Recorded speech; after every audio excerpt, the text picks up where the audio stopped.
Swami ji, smoking और pollution दोनों ही शरीर में ऑक्सीडेटिव स्ट्रेस और ब्लड प्रेशर बढ़ाते हैं। तो अब स्ट्रेस और ब्लड प्रेशर को नॉर्मल करने की भी जरूरत है। ब्लड प्रेशर होगा तो स्ट्रेस आएगा और स्ट्रेस आएगा तो ब्लड प्रेशर होगा। ये दोनों इंटरकनेक्टेड हैं स्वामी जी।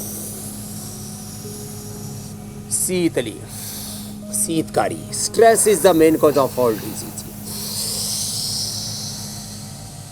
फिर अनुलोम विलोम भ्रामरी उद्गीत शवासन और सदा सहजता। मैं नित्य शुद्ध बुद्ध मुक्त स्वभाव सच्चिदानंद स्वरूप आत्मा हो तत्वमसि प्रज्ञानम ब्रह्मयम आत्मा ब्रह्म शुद्धोस्मि निरंजनोस्मि संसार माया परिवर्जितोस्मि रामो हम कृष्णो हम हनुमत हम शिवो हम आत्मा हम शुद्धो हम बुद्धो हम मुक्तो हम। ये विचार ही उपचार है। और फिर मुक्तावटी ले ली, बीपी ग्रिट ले लिया, लौकी का जूस पी लो, बीपी ठीक। शुगर है तो मंडू का आसन कर लिया और खीरा करेला टमाटर का जूस पी लिया। लो, मंडू का आसन तो सब कर सकते हैं, नीचे बैठ के कुर्सी पर बैठ करके खीरा करेला टमाटर के जूस के साथ मदनाश्री मधुग्रिट ले लो। थोड़ा उसमें आंवला डाल दो तो फिर आंखों की भी प्रॉब्लम, रेटिनोपैथी नहीं होगी। थोड़ा गोखरू का काढ़ा भी उसी में मिला दो, या जो है उसमें ट्राई घनवटी एक ले लो या चंद्रप्रभावटी, तो नेफ्रोपैथी नहीं होगी और न्यूरोपैथी नहीं होगी। थोड़ा अश्वगंधा शतावर उसी में डाल देना। वैसे तो अश्वशिला और ये जो मधुग्रिट और ये सब देते हैं हम, इससे डायबिटीज़ और डायबिटीज़ की कॉम्प्लिकेशंस, बीपी और बीपी की कॉम्प्लिकेशंस कुछ नहीं होंगे। मंडू का आसन बैठ करके, पवन मुक्त आसन यूँ लेट करके लो, पूरा सॉल्यूशन। सब लाइफस्टाइल डिजीज की छुट्टी जी।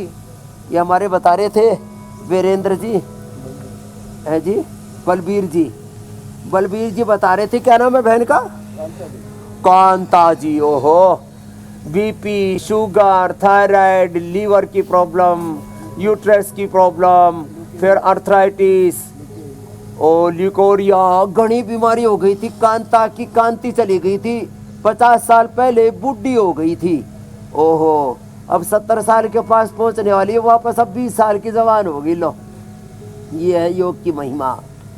तो पवन मुक्तासन, उत्तान पादासन, ये तो रोज करने हैं। अब स्वामी जी, कांता जो है वो सूर्य कांता बन जाए, वो चंद्र कांता बन जाए, उनकी कांति लौट आए, और उसके लिए योग और प्राणायाम ही एक साधन है। तो भारत में जितनी भी कांताएं हैं उनकी कांति बनी रहेगी अगर वो योग और प्राणायाम करती रहेंगी।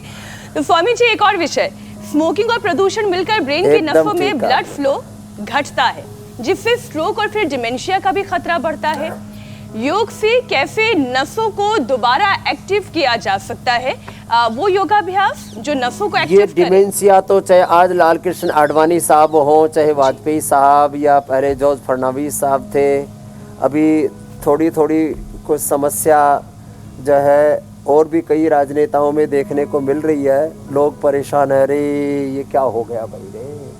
और बात पॉलिटिशियंस की नहीं, बड़े बड़े कुछ साधु संतों महात्माओं को भी देखा, कुछ मैंने देखा बिजनेसमैन को देखा जी। अरे आम घरों में भी है आजकल पार्किंसंस, अल्जाइमर, डिमेंशिया, भूलने की बीमारी बहुत बढ़ रही है। तो सुबह आंवला, एलोवेरा, गिलोय, गोधन, अर्क, हनी ले, मेधा उठी, मेमोरी ग्रिड के साथ साथ सुबह खाली पेट गाय का घी, लोगों ने अरे गाय का घी खाओगे कोलेस्ट्रॉल बढ़ जाएगा, घी खिलाना बंद कर दिया। और ये जो रिफाइंड ऑयल खा रहे हैं, इससे पूरी एनर्जी ही ध्वस्त हो रही है, तबाही मची हुई है, बर्बादी। ओहो, बहुत खराब हालत हो गया। दिमागों का दिवालियापन, दिमाग दिवालिया हो गया रे भाई रे। से उठ करके 1 चम्मच गाय का घी या वर्जिन कोकोनट ऑयल या बादाम रोगन, और जिनकी वात की प्रकृति है तेल ले लेना। फिर देखो जिनसे बन पाए वो सर्वांगासन, शीर्षासन भी ऐसे करवा देते हैं। ये आहा, बलबीर तो सारे आसन करता है, तो अपने जिनसे बन पाए वैसे कर लेना सर्वांगासन, और बच्चों से लेकर के बड़ों तक शीर्षासन भी करवाना चाहिए। ये बड़ा जबरदस्त है। ये जिसने कर लिया 100 साल तक आँख, नाक, कान, गला, दिल, दिमाग, ओहो, सब एकदम फर्स्ट क्लास। इसलिए बचपन से शीर्षासन करो, योगी बनो, निरोगी बनो, उपयोगी बनो, रोगी नहीं बनो, और दिमाग को दिवालिया होने से बचाओ। इसके अलावा शीर्षासन गजब